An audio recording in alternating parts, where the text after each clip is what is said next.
Hi, welcome to The Rare Life. I'm Madeline Cheney, and today I am happy to kick off Season 1. In the preface episode, I explained a lot about the seasonal theme structure. So if you have not listened to that episode yet, I highly recommend going back there so that you can have a little more of an idea of how this is going to go down. So for Season 1, we have the theme of your child's therapy and medical team and their diagnosis, and really more child-centric. And so this really guides the special topics. It guides the professionals that I have on.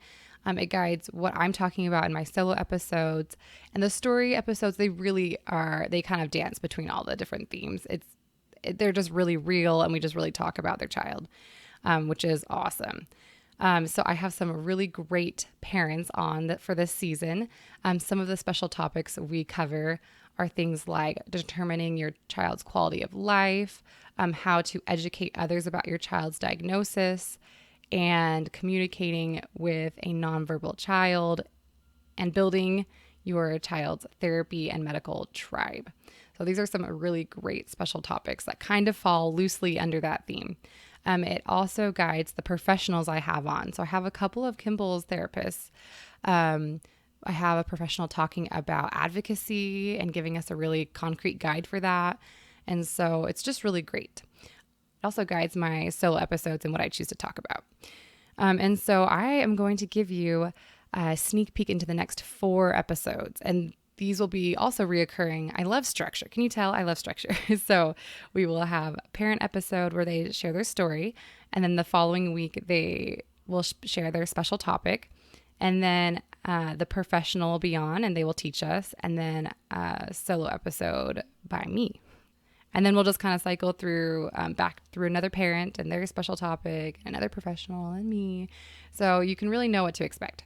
For our first parent episode, we have Alyssa Reedhead, and she is awesome. So she shares about her son, William, who is 4, and they told her he would not live after being born. And so she just really has a great story about unconditional love and about connecting with him despite his lack of hearing and vision and being able to walk. It's just really great. And she is the one who gives the special topic about quality of life. And that is another fantastic episode. I'm really excited. I learned a lot, and I'm excited for you to learn a lot also. And then the following episode is by one of Kimball's therapists, Lisa Raleigh. She's fantastic, and she kind of gives us a general pep talk about in-home therapies. And she has a lot of great advice in there. She is just such an encouraging person, and you need to listen to that one too.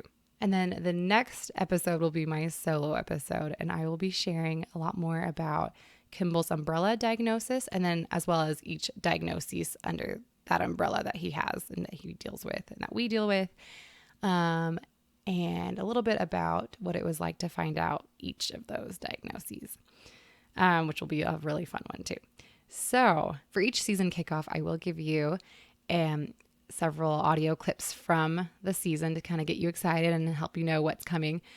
You will recognize a lot of these from the trailer episode, because guess what I have to draw on? Season 1. It's basically what I have recorded so far. So I hope that you enjoy a little bit of extended clips for Season 1. It's hard to explain how deep of a connection I feel with William. And I didn't breastfeed him. I didn't hold him all the time.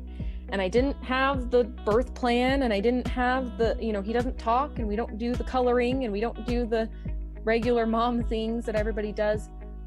But I still feel connected to him, and I still feel bonded with him. And he is my lovey, and I love him, and he's the bubs. And I have this deep connection with him, and we communicate together, and I just love him. He's my baby. And so quality of life has changed for me. So every time because I'm asked that every time I go to the doctor with him, they're like, how is his quality of life? I always say it's great. Yeah.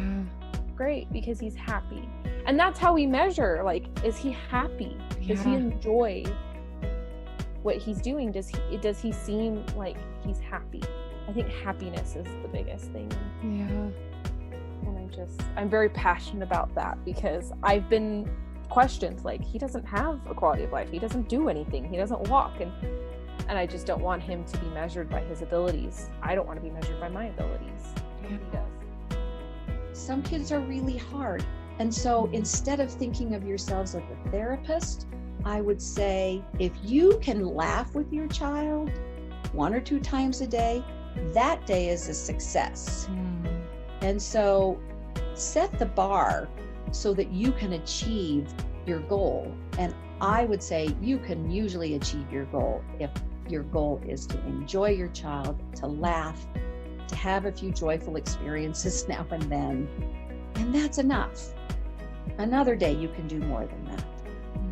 But if you are stuck on a day where you think, I can't do this, you're not alone. There's a lot of mommies out there who feel the same way. And find some little glimmer in which you can enjoy who that little person is who you've been given.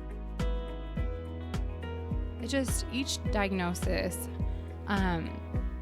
I just felt like I was like lifting these huge weights, and I was standing, I was staggering, and my legs were shaking. I was like, okay, I'm standing, I've got this, like, I can survive this. And then they'd be like, oh, and guess what? He has this too, and slam, and then they'd throw it on me, and I just like crumble to the ground. And I would stay down there for a while and just wallow, like just feel so weak and so beat up. And then I would be like, okay, I can do this. And I'd, like pluck up all my strength and finally be able to like stand again with my legs shaking even more this time, and like, okay, like I'm standing.